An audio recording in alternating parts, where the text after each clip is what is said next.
Yeah, it quieted down. That's my son's voice. I found a little recording of gig that he was at with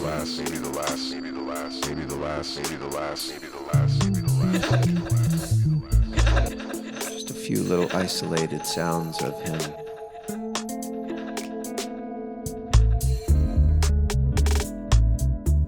So this is the Mr. Nobody podcast, episode 44. What's it all for? What's it all for? What's it all for? What's it all for? What's it all for? And I am closing a chapter.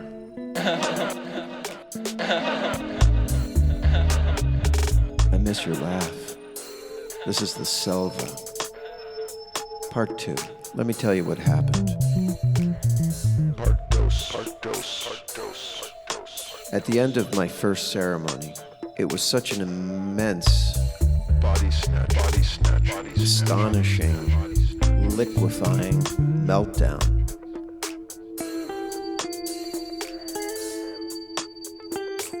Hopefully I described it somewhat in my last episode.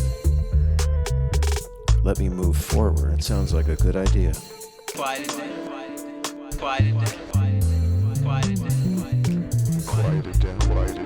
As the ceremony quieted down, I started hearing a sound drifting through the air. It wasn't organic. It was electronic. It didn't belong there. And I'm in the middle of the jungle. I'm in the rainforest, in the dark, under a 100-foot umbrella, in an altered state of consciousness. But this sound was there. It's like a mosquito.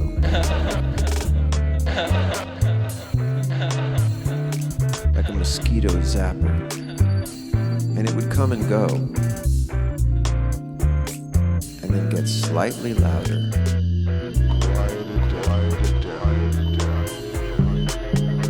I'd become increasingly aware of some commotion off to my right, a la derecha.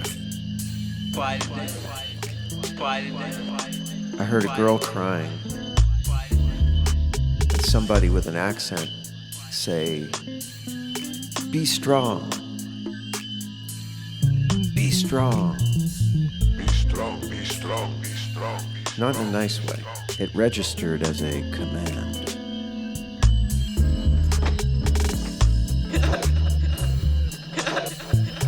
I thought it was my Romanian friends, a couple who were in the jungle with me. But I couldn't imagine that he would speak to her that way. They were so kind to each other, to each other.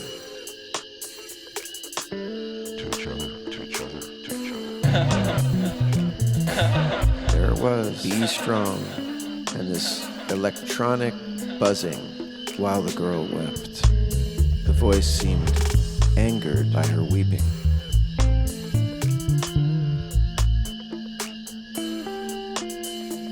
Invading the decrescendo of the ceremony.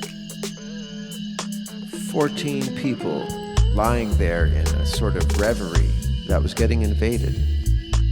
Be strong, be strong, be strong, be strong, be strong. At the same time this was happening, a woman on the other side of the umbrella Began to cry.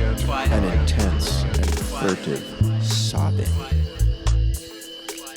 It was the type of crying that, to my mind, said, "Please, hear me." She was inconsolable. I recognized it as the cry of grief, profound loss. She began to choke her tears. And vomit.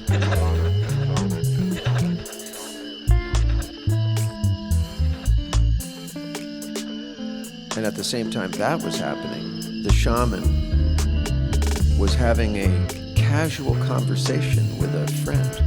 All of this in the dark. Towards the end of the ceremony, to be sure, but to my ears it sounded a bit too casual. Some chuckling. Not from the shaman, but from his friend. Am I making an aesthetic judgment? And I thought to myself, I don't know what's normal around here. Maybe this is just the kind of shit that happens. Somebody crying, a couple of guys talking, and some electronic sound buzzing through the air. I ignored it, or accepted it, or a combination. But then, the electronic sound got louder.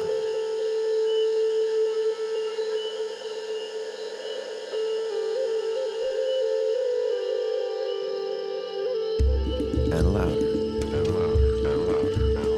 And I started making out what it was.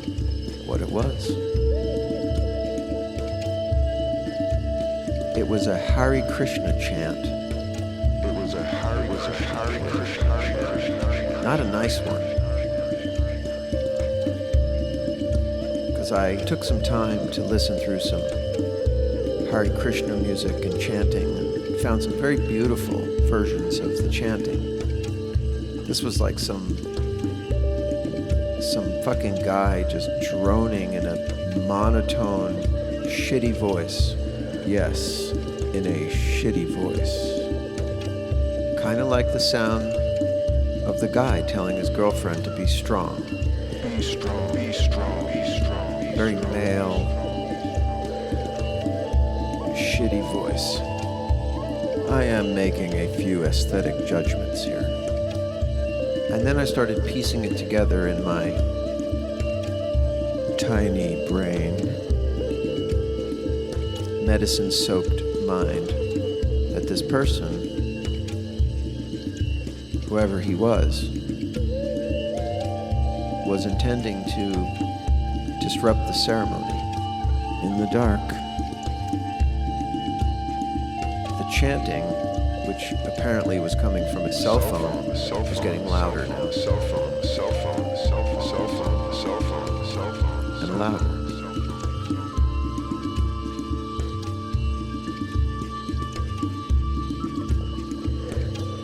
In a room full of 15 or so polite people,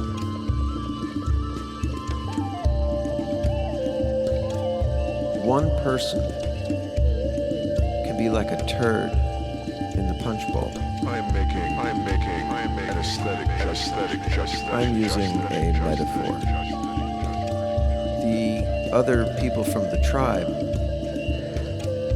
whispered to him to please turn off his phone, that he would be disturbing, in fact was disturbing other people. And he would lower it for just a moment, 20 seconds, and then he started turning it up again. Right in the punch. What we call a dick move. This transpired no less than 3 times over the duration of an infinity. And the Hare Krishna chant got louder and louder. Be strong. I endured it. But then I felt something inside me rise. Something to the sound of the word El Cabrón. El Cabrón, asshole. Like this guy was a fucking asshole.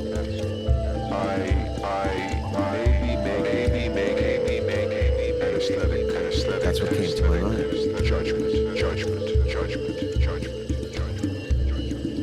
I tried to be kind in my heart to the asshole. Those are body parts. But after another 15 minutes of this nonsense, I finally spoke up in the darkness of the ceremony. No one else was impolite enough to do so. and I gave a firm basta, Hare Krishna. Basta, basta, Hare Krishna. That was my comment. And it was loud enough and insistent enough for this turd to turn down his phone. This time he turned it way down, but not off. El Cabrón. Dick move.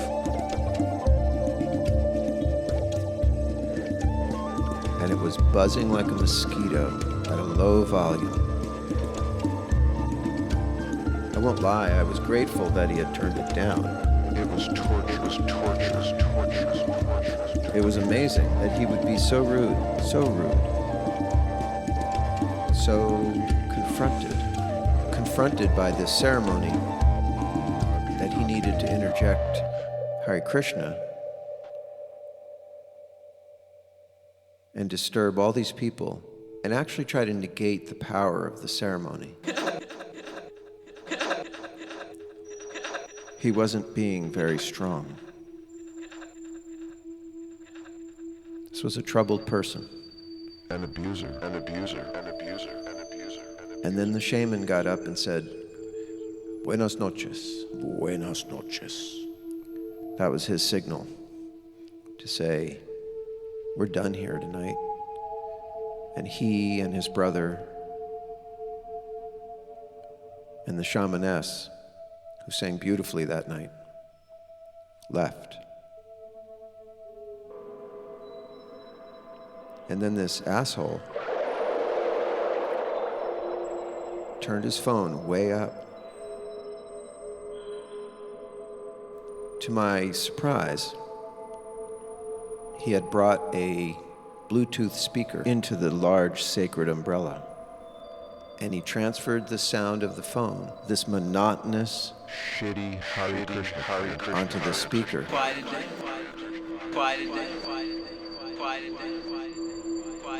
Instead of quieting down, he started blasting this monotonous, repetitive, aggressive, murky, and dare I say, shitty chant I'm making an aesthetic. inside of this beautiful space, the sacred space, at distortion volume, as if we didn't get the point, for the pleasure of the few people remaining inside of this giant umbrella. I heard his footsteps accompanied by the chanting cell phone galumphing across the giant umbrella floor.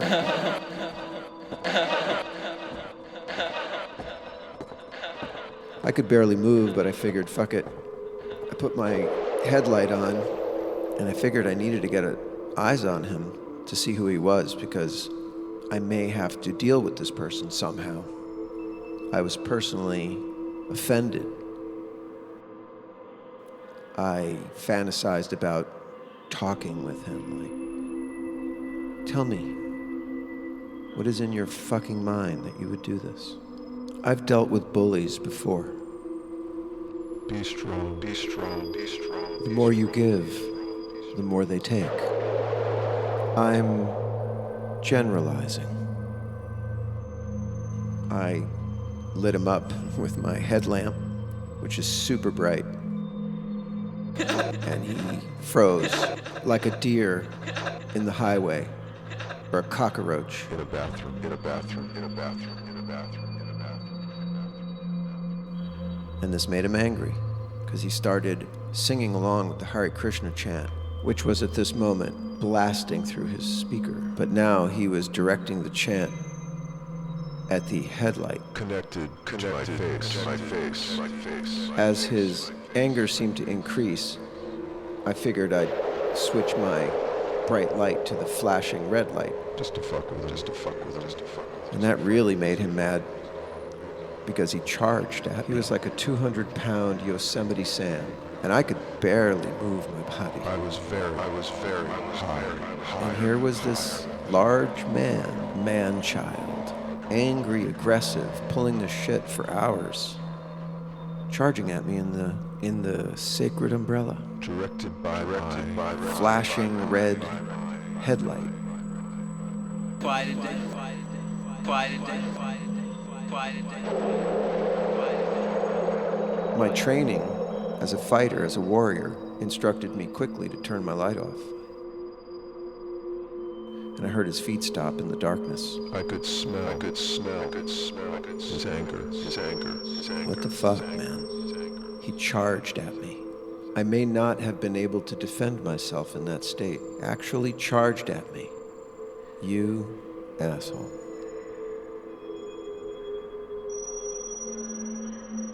In the darkness, I gathered my things from the floor, which included some of your ashes, and made my way out of there on very shaky legs, while this guy was stomping on the ground, grunting, screaming, Hare Krishna. Hare Krishna, Hare Krishna, Hare Krishna, Hare Krishna.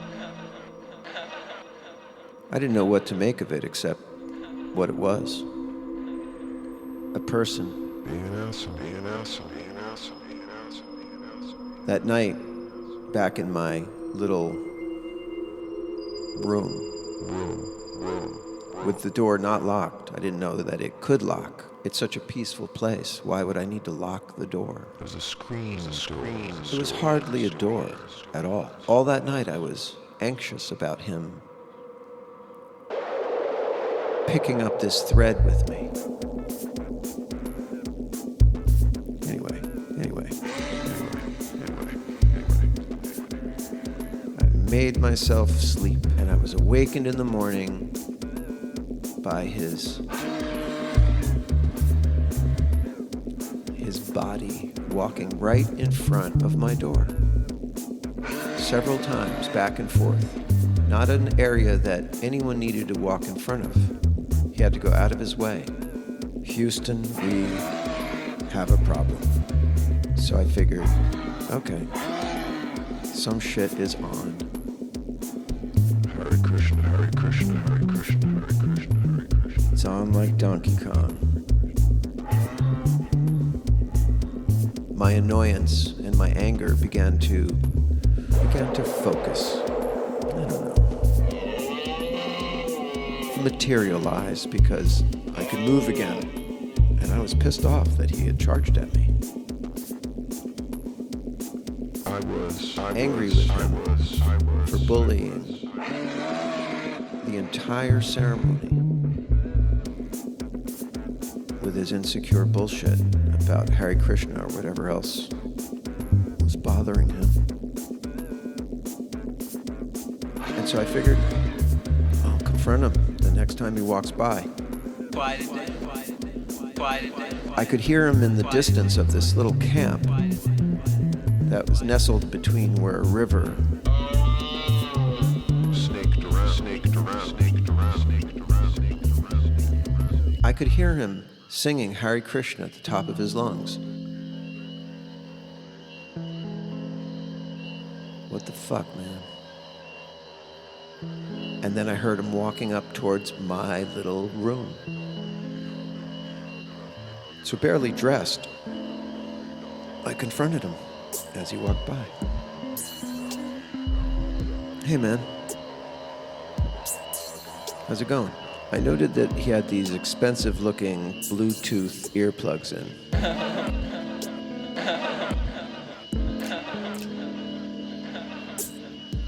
And he walked over to me at the railing of my little room, and he took an earphone out of his head and handed it to me while he was singing Hare Krishna. I gently patted it away so that he understood, and attempted to talk to him nicely at first, just like, hey, just a word, do you speak English? He kind of ignored that. Hablas español, He ignored that. He had an arrogant smirk on his face. I'm making aesthetic judgments here. He was never with his girlfriend. She was always off by herself. She seemed like an abused girlfriend. She spoke to no one. She kept herself apart. But he was just shining me on in this moment. He knew I was pissed off. He probably at that point figured I was the guy who lit him up. So I looked into his eyes, and I made a little fist with my hand, and I pointed at him, just a little universal lingo. I figured, fuck it. There's no police, there's no medical. He's abusing all these people. He physically charged at me, and now he was disrupting the entire piece of the camp. I couldn't believe it. Here in the middle of the jungle, I was getting into some shit with this giant toddler. I had a word with the tribes people because they were at their wits' end because they couldn't impress upon him to quiet down, to turn his music down. Eres loco, Said one man. They tried to convince him to respect the fact that people had come to this very far, remote, quiet place to do one thing, and he was taking it over with this insecure Hare Krishna nonsense. Hare Krishna, if you're listening, there's a turd in your punch bowl. Cabrón.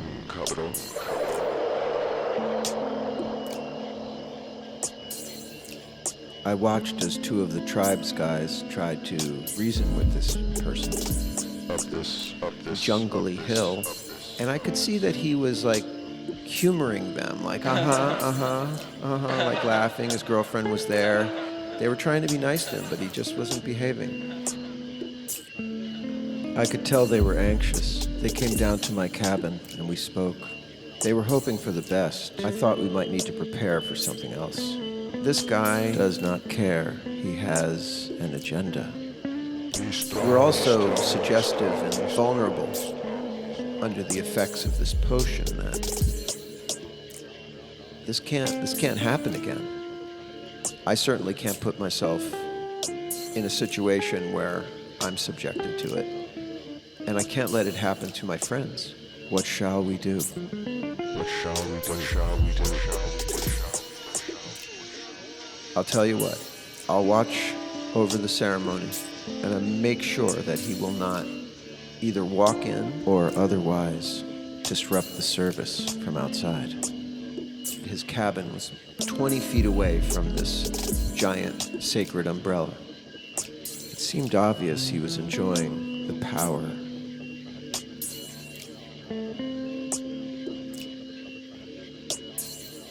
My first experience was so overwhelming, I wasn't sure I could do another one. Fraidy cat. That close to it. That's how intense. That's how intense.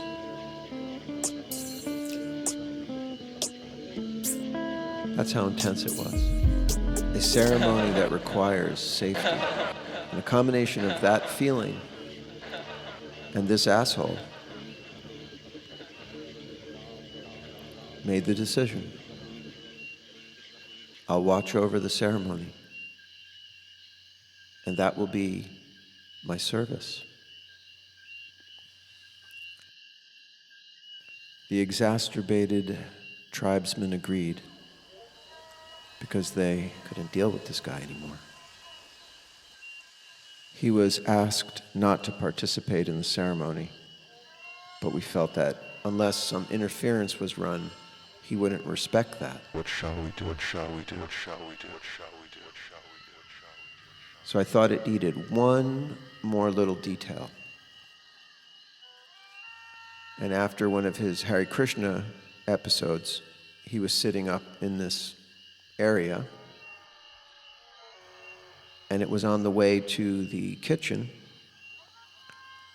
and this was my moment where I could speak with him non-verbally, but clearly, and let him know, like chimps, that I did not fear him.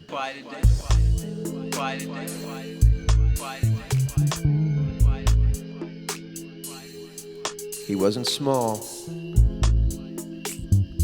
but I figured, fuck it. Just lay out my best bluff. He's here with a girlfriend. How deep into the water does he really want to go? This bully. This asshole. This blight on Hare Krishna. Hare Krishna, if you're listening. So I took off most of my clothing. And I walked right up to him. And I looked into his eyes. And he was ready for it. Because he had a very wide-eyed look at me. And I kept those eyes right into his. Like a chimp. And I let him know. We were finally joined. That this can go anywhere it needs to go. We were one being in that stare. That I'm not afraid of you.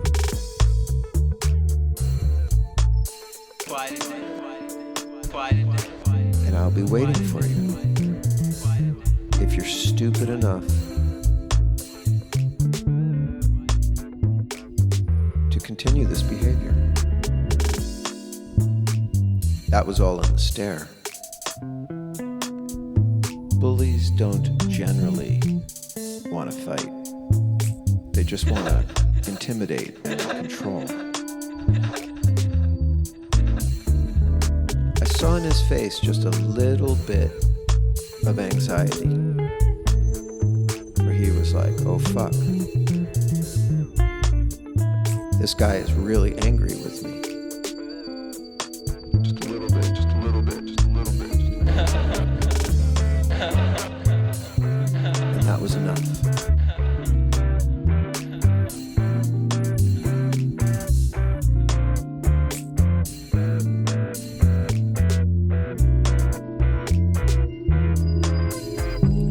I came all this way to stand outside the door in the darkness and made sure he didn't come anywhere near the ceremony.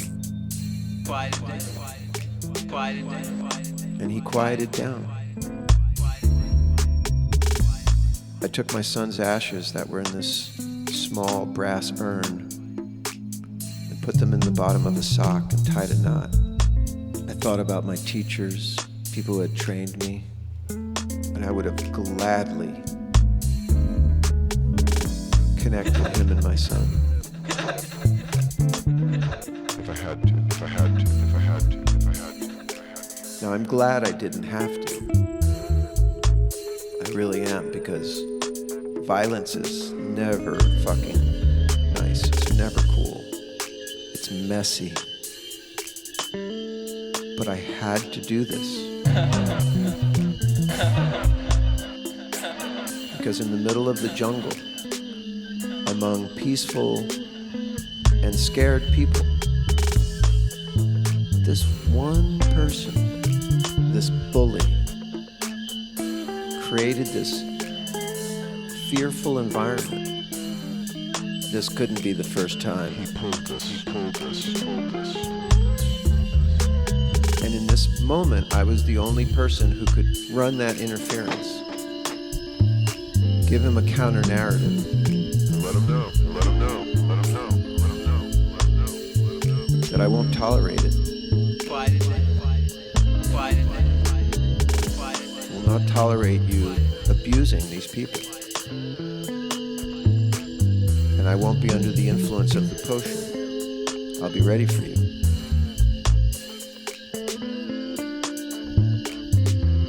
I played my flute inside of the giant umbrella, and he did come in there with his girlfriend earlier in the evening before the ceremony. They were looking for something, and he didn't know I was in there.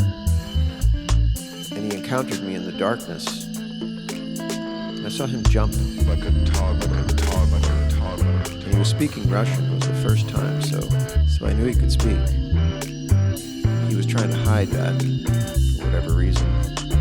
Russians are on the international shit list. I saw in him that he wasn't anything more than just a spoiled child who no one had ever said no. He quieted down and was gone by dawn. It was weird, but it was an honor. That's what happened. Mr. Nobody. Out, out, out.